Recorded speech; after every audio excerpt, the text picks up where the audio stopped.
नमस्कार दोस्तों, एक बार फिर से मेरे YouTube चैनल पर आप सबका स्वागत है। तो ये जो 2023 में एमए पॉलिटिकल साइंस का एंट्रेंस हुआ आपका डिब्रूगढ़ यूनिवर्सिटी का, उसका पेपर है। पेपर सच में काफ़ी टफ था अगर देखा जाए तो, क्योंकि इसमें काफ़ी ज़्यादा फैक्चुअल क्वेश्चंस थे। इसको आप कॉमन सेंस से बना पाए उसका चांस कम ही है। तो मैं मान के चलूंगा कि सीयूईटी पीजी का जिस लेवल का पेपर था उससे भी थोड़ा बहुत जो पेपर है, मैंने 50 क्वेश्चन तक एनालाइज किया है। मुझे देखकर पता चला काफ़ी पेपर टफ था। लेकिन मुझे पता है ये लोग क्वेश्चन कहाँ से दे रहे हैं। अगली बार मैं इसको भी इनकॉर्पोरेट करने का कोशिश करूंगा सीयूईटी पीजी के सिलेबस में। तो सीयूईटी पीजी के लिए कोर्सेज जो हैं स्टार्ट है हमारे यहाँ 1 सितंबर 2023 से 2024 के लिए बैच शुरू हो रहा है। अब जितना जल्दी हो आप एडमिशन ले सकते हैं। सीपीईटी के लिए कॉटन यूनिवर्सिटी का तो पेपर बहुत आसान था, सब नोट से ही आया था। ओके। और सीयूईटी पीजी के लिए हम करा ही रहे, जामिया मिलिया इस्लामिया में काफ़ी सारे सिलेक्शन हैं हमारे। तो चलिए हम इस पेपर को एनालाइज करते हैं। पहला नंबर क्वेश्चन है। यहाँ एक स्टेटमेंट दे रखा है और पूछ रखा है कि इस स्टेटमेंट को किसने दिया था।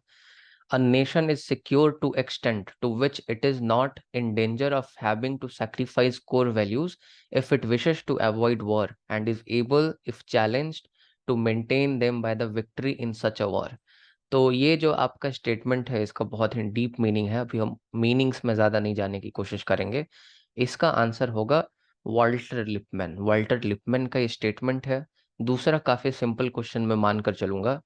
क्लोरोफ्लोरोकार्बन जो है उसको कम करने के लिए और ओजोन डिप्लीटिंग सब्सटेंसेस जो थे, जो ओजोन लेयर को जो है डिप्लीट कर रहे थे, उसको कम करने के लिए कौन सा प्रोटोकॉल हुआ था। तो 1987 में मॉन्ट्रियल प्रोटोकॉल हुआ था। ये काफ़ी आसान क्वेश्चन है।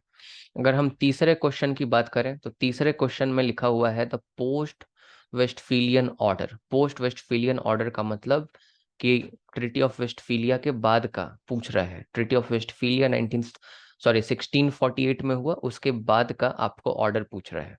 इसमें देखिएगा तो sovereign power and authority of national government, the entitlement of the state to rule within their own territory, space being transformed but not necessarily eroded. तो ये भी स्टेटमेंट सही है। कंट्रीज को सोवेर्निटी मिली अपने जो टेरिटोरियल जुरिडिक्शन है उसके अंदर।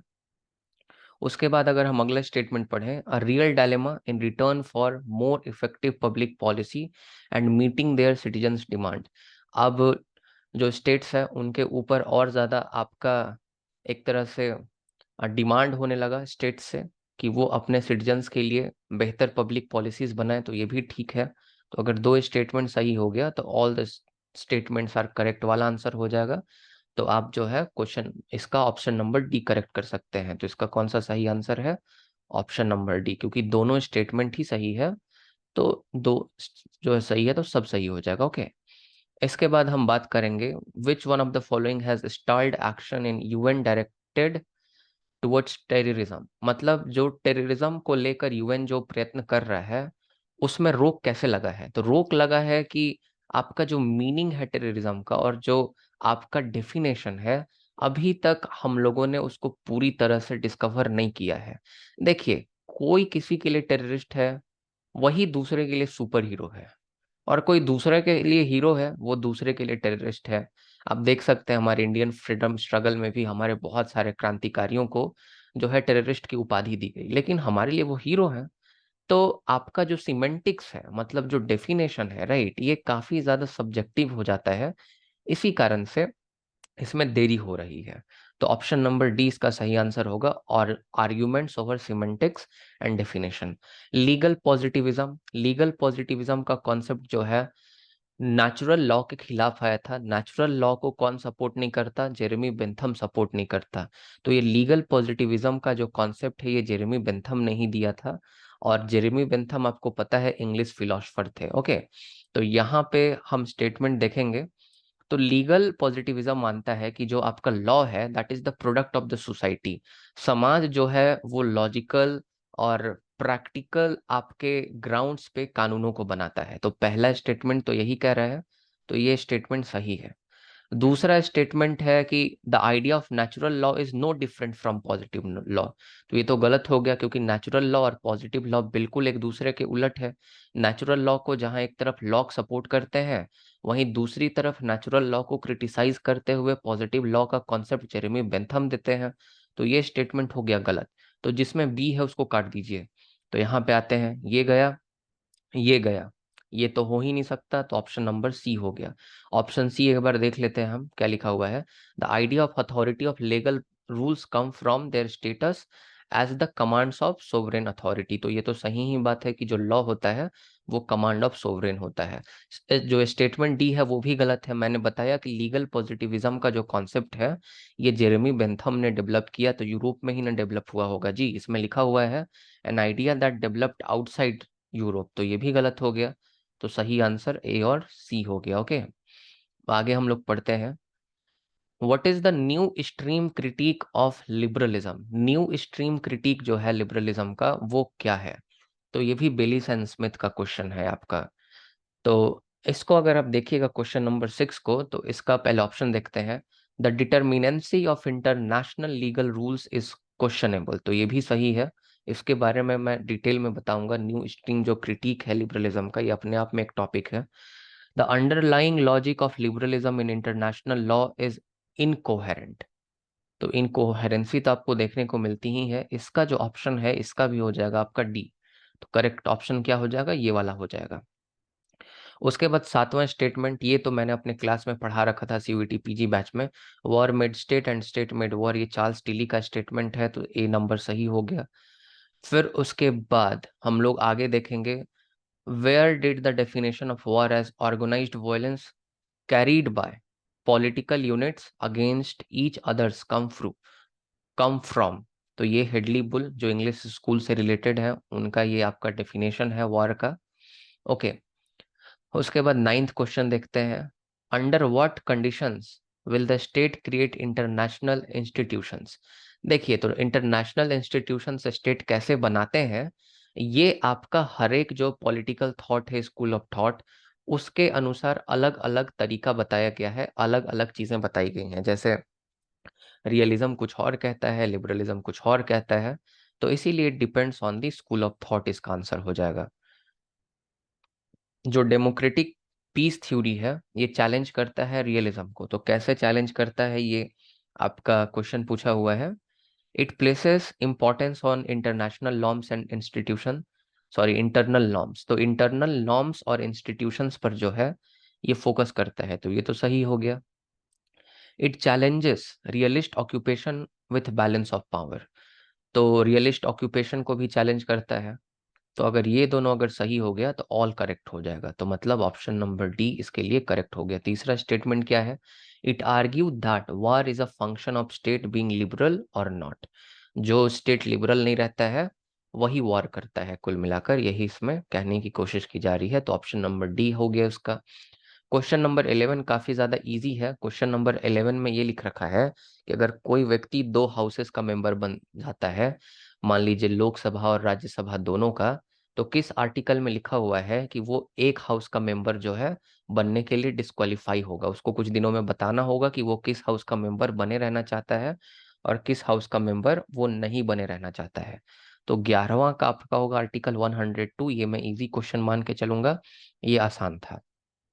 Who said that a party is any political group that presents at election and is capable of placing through election candidate for public office? देखिए, हरमन फाइनर और मैकाइवर तो देखिए ज्यादा बात नहीं करते हैं पॉलिटिकल पार्टीज के बारे में, है ना। इसका आंसर आपका सार्तोरी या आपका न्यूमैन होगा। ये स्टेटमेंट मैंने भी पहली बार देखा है, मुझे भी इसका उतना आइडिया है नहीं, बट मैं मान के चल रहा हूँ। ये मैं 100% आपको नहीं बता सकता इसका करेक्ट आंसर क्या है। आंसर की आने दीजिए, उसमें डिसाइड होगा। मेरे ख्याल से इसी तरह का जो स्टेटमेंट है ये सारतोरी देते हैं। एकदम मिलता जुलता स्टेटमेंट है, मीनिंग यही आता है उस स्टेटमेंट का। तो उस आधार पे मैं सारतोरी को टिक कर रहा हूँ। ओके, जस्टिस पार्टी 1917 में बना था, तो 13 का हो जाएगा आपका बी। फिर number 14, Congress was the brain child of Lord Dufferin. ये भी बहुत आसान है, लाला लाजपत राय जी का स्टेटमेंट है। प्रजा प्रजा परिषद मूवमेंट, तो जो परिषद मूवमेंट है ये आपका जम्मू कश्मीर से जो था रिलेटेड था। ये भी इजी है। ओके, ये भी आप देखिएगा तो ये नेट लेवल का क्वेश्चन है, ये भी काफी टफ क्वेश्चन है। Within the new context of political democracy caste remain a central event of Indian society. तो बहुत लोगों ने रजनी कोठारी आंसर किया होगा, लेकिन इसका आंसर जो है रुडोल्फ एंड रुडोल्फ होगा। That is the correct answer. Okay, question number 17 काफी आसान है। पॉलीआर्की जो है, पॉलीआर्की का कॉन्सेप्ट किसने दिया? तो पॉलीआर्की का कॉन्सेप्ट दिया है रोबर्ट डाल ने। तो ये बहुत आसान क्वेश्चन मैं मानकर चलूंगा। फिर क्वेश्चन नंबर 18 चलते हैं। रिलेटिव ऑटोनॉमी ऑफ स्टेट से कौन जुड़ा हुआ है? अब यहाँ देखिए, इसका दो आंसर हो सकता है। ये क्वेश्चन को ड्रॉप हो जाना चाहिए। अगर मैं बात करूं तो इस क्वेश्चन को ड्रॉप कर देना चाहिए था, क्योंकि ये जो अल्थूजर है वो भी ऐसा मानते हैं, तो वो भी सही आंसर है। और जो पहला ऑप्शन दिया हुआ है, देखिए जो मिलीबंध है ना, ये आपका इंस्ट्रूमेंटल थ्योरी ऑफ स्टेट में बिलीव करते हैं, जिसपे कार्ल मार्क्स बिलीव करते हैं। वेबर भी इंस्ट्रूमेंटल थ्योरी ऑफ स्टेट पे बिलोंग करते हैं, उस पर बिलीव करते हैं। तो इसका आपका आंसर हो जाएगा निकोस पुलांजा भी हो जाएगा और अल्थूजर भी हो जाएगा। तो ये दोनों में से कोई भी करेक्ट हो सकता है। मेरे ख्याल से यूनिवर्सिटी इस ऑप्शन को करेक्ट करेगी आंसर की में, लेकिन आप इसको चैलेंज कर सकते हैं। अल्थूजर 100% मैं बता रहा हूँ, ये भी आंसर हो सकता है। तो ये क्वेश्चन ड्रॉप होना चाहिए, क्योंकि इसके दो सही आंसर दिए हुए हैं। लेजिटिमाइजेशन क्राइसिस जो है, जार्गन हैबरमास का है, बहुत ही आसान स्टेटमेंट। फिर उसके बाद आगे है, state is not mere the artificial creation but an instrument और natural growth of historical evolution. तो स्टेट को मानते हैं कि ये हिस्टोरिकली इवॉल्व हुआ है, ये प्रोफेसर गार्नर का मानना है। तो ये भी इजी था। ब्राह्मणिकल मैगजीन जो है 1821 में, ये राम मोहन रॉय का है। ये भी बहुत आसान क्वेश्चन था। ये फैक्चुअल क्वेश्चन है, इसको टफ क्वेश्चन के श्रेणी में हम रख सकते हैं। जो पहला कांग्रेस था सीपीआई पार्टी का, ये 1943 में हुआ था। ये टफ क्वेश्चन है। फिर क्वेश्चन नंबर 23, ये भी टफ क्वेश्चन है, क्योंकि यहाँ पे बड़ा माइन्यूट सा दोनों में डिफरेंस देकर रखा है। क्योंकि पी और डब्ल्यू का अगर हम डेफिनेशन की बात करें, तो फुल फॉर्म की बात करें पी और डब्ल्यू का, तो होता है प्रोग्रेसिव ऑर्गेनाइजेशन ऑफ वीमेन। अब यहाँ पे फॉर वीमेन और ऑफ वीमेन दिया है, तो यही फोर ऑफ में लोग गड़बड़ कर सकते हैं। तो ये भी टफ क्वेश्चन है, बहुत माइन्यूट सा गलती होने से ये क्वेश्चन गलत हो जाएगा। तो ऑप्शन नंबर ए हो जाएगा इसका करेक्ट आंसर। अच्छा, जो आपके अमलेंदु गुहा, जो गुहा है, उससे काफी ज्यादा दो क्वेश्चन मैंने देखा। वो असम के ही राइटर हैं, इनसे दो क्वेश्चन आ चुका है। तो यहाँ पे जो ये कॉन्सेप्ट है, little nationalism turned to to chauvinist, तो ये जो आपका कॉन्सेप्ट है, ये आपका गुहा साहब ने ही दिया है। तो इसका आंसर हो जाएगा। यहाँ ये है ना कि असम लोग, जो असम के लोग हैं ना, वो फॉरेन लोगों के प्रति काफी ज्यादा आक्रामक हैं, अटैक करते हैं उनके ऊपर, राइट, उनको बिल्कुल पसंद नहीं करते। तो इसमें ये कॉन्सेप्ट दिया गया था। तो ये क्वेश्चन तो जो असम वाले होंगे उनको जानना चाहिए था। अमलेंदु गुहा उनके लिए बहुत इंपॉर्टेंट थिंकर हो जाते हैं। उसके बाद अगर हम क्वेश्चन नंबर 25 की बात करें, तो क्वेश्चन नंबर 25, चिपको मूवमेंट कब शुरू हुआ? तो 1973 में। ये बहुत आसान क्वेश्चन था, ये आपको जानना ही चाहिए। ये फिर से असम वाले स्टूडेंट्स को इसकी जानकारी होनी चाहिए। मुझे भी ये जानकारी में नहीं थी, क्योंकि मैं असम का हूँ नहीं। तो मैंने इसको नेट से देखा, तो इसका आंसर दिखा रहा है 1874। ओके, तो इसका आंसर है 26 का 1874। असम को सेपरेट कर दिया गया था बंगाल से, और चीफ कमिश्नर्स प्रोविंस उसको बना दिया गया था।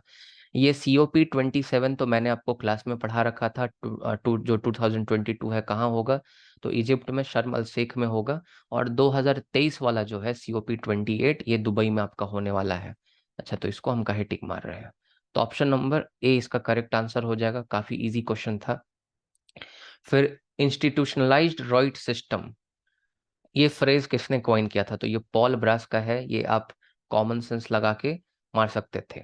उसके बाद थर्ड वर्ल्ड सिजोफ्रेनिया, तो थर्ड वर्ल्ड सिजोफ्रेनिया का जो कॉन्सेप्ट है, ये मोहम्मद अयूब के द्वारा दिया गया है।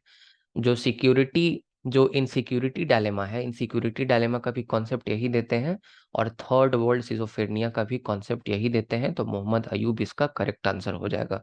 क्वेश्चन नंबर 30 का जो है, काफी आसान सा क्वेश्चन है। जो इंडो पैसिफिक फ्रेमवर्क एग्रीमेंट हुआ है, ये प्रोस्पेरिटी के लिए हुआ है। इसमें मेनली हम लोग इन्वायरमेंट को प्रोटेक्ट करने की बात करते हैं, सस्टेनेबल डेवलपमेंट की बात करते हैं। तो इसमें न्यूक्लियर वेपन आएगा नहीं, तो ये करेक्ट आंसर हो जाएगा। उसके बाद ओरिएंटल डिस्पोटिज्म कार्ल ऑगस्ट का है। तो ऑप्शन नंबर ए हो जाएगा। Oral history of India's partition, तो जो ओरल हिस्टोरियंस हैं कि पार्टीशन के टाइम में जो फेमिनिस्ट हैं, फेमिनिस्ट के साथ साथ क्या क्या दिक्कत हुआ, इससे डील करते हैं। तो ये काफी फेमस क्वेश्चन है, अगर आप इसको देखिएगा तो इसमें दो तीन चार थिंकर आते हैं, रितु मेनन आ जाएंगी, कमला भासीन आ जाएंगी, उर्वशी भूटालिया आ जाएंगी। तो इसमें जो आपका सही आंसर हो जाएगा oral history of India's partition, इसमें उर्वशी भूटालिया हो जाएंगी। तो ये हो जाएगा 32 का सी। ये बहुत आसान क्वेश्चन है 33। माइकल वॉल्जर किससे एसोसिएटेड है कॉम्प्लेक्स इक्वालिटी के कॉन्सेप्ट से? कॉम्प्लेक्स इंटरडिपेंडेंस से जो है ये जोसेफ नाई है। ओरिजिनल पोजीशन से जो है ये जॉन रॉल्स है। लिबरलिज्म से बहुत सारे थिंकर्स हो सकते हैं, हॉब्स हो सकते हैं, लॉक हो सकते हैं, रूसो हो सकते हैं, मोंटेस्क्यू हो सकते हैं, बहुत सारे थिंकर्स हो सकते हैं। 34 भी काफी आसान क्वेश्चन है। मल्टी कल्चरलिज्म से कौन एसोसिएटेड है? तो विल क्लिमिका भी मैंने आपको पढ़ाया था और भीखू पारिक भी बताया था, तो भीखू पारिक करेक्ट आंसर हो जाएगा। तो काफी आसान क्वेश्चन, मैं इसको मानकर चलता हूँ। स्टैग हंट का जो आपका कॉन्सेप्ट है ये आपका जिंजा रूसो से रिलेटेड है। टू लेबल गेम, जो गेम थ्योरी में बात करते हैं, ये भी मैंने क्लास में पढ़ा रखा था। ये हो जाएगा आपका रॉबर्ट डी पुटनाम। और डोना हार्वे जो है, डोना हार्वे साइबॉर्ग का कॉन्सेप्ट देता है कि जो ह्यूमन बींग्स है हाफ मशीन है हाफ ह्यूमन बींग्स है। तो ये आपका डोना हार्वे का कॉन्सेप्ट है। आगे हम लोग चलते हैं। बॉन्डेड रेशनैलिटी का कॉन्सेप्ट किसने दिया है? हर्बर्ट साइमन ने दिया है डिसीजन मेकिंग में। फिर उसके बाद प्लांटर्स राज टू स्वराज, ये फिर से अमलेंदु गुहा का बुक है। कौन सा एशियान नेशन है जो इंडिया के साथ डायरेक्ट लैंड बॉर्डर शेयर करता है? तो म्यांमार आंसर होगा। नेशनलिज्म से कौन एसोसिएटेड नहीं है? तो बेनेडिक्ट एंडरसन का नाम बढ़ाया था आप लोगों को, अर्नेस्ट गिलरन का नाम बताया था, हॉब्सबॉम का नाम बताया था, एंथोनी डी स्मिथ का नाम बताया था। जो रॉबर्ट ओपनहाइमर है वो सही आंसर हो जाएगा, he is not associated to nationalism. जो गेल ऑम्बिट हैं, ये गेल ऑम्बिट जुड़ी हुई हैं दलित पॉलिटिक्स और विमेन राइट्स से, तो ये करेक्ट आंसर हो जाएगा। ये भी मैं आसान क्वेश्चन मानकर चलूंगा। The history of sexuality Michel Foucault का बहुत फेमस बुक है। यहाँ लिखा हुआ है कि नोआम क्रॉम्स्की ने कौन सा बुक नहीं लिखा है? तो मैन्युफैक्चरिंग कंसेंट जो है ये तो मेरे ख्याल से असम में पढ़ना था ये नोआम क्रॉम्स्की को, लोगों को, तो ये तो जानना चाहिए था आप लोगों को। द हिस्ट्री ऑफ सेक्सुअलिटी हो जाएगा। ट्यूलिप रेवोल्यूशन जो है ये आपका किर्गिस्तान में हुआ था, तो इसका आंसर किर्गिस्तान हो जाएगा।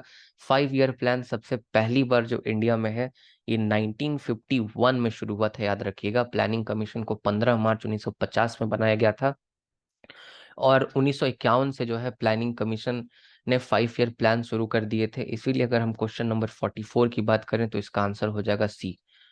अच्छा, रशिया और यूक्रेन कॉन्फ्लिक्ट में कौन सा कंट्री रशिया का मिलिट्री अलाई बनकर आया है? तो लुकाशेंको, बेलारूस के आपके राष्ट्रपति लुकाशेंको, बड़ा फेमस अभी चल रहा है, राइट। क्वेश्चन नंबर 46 देखते हैं। The grants made in advance by Lok Sabha in respect to the estimated expenditure is called, तो इसको वोट ऑन अकाउंट कहा जाता है।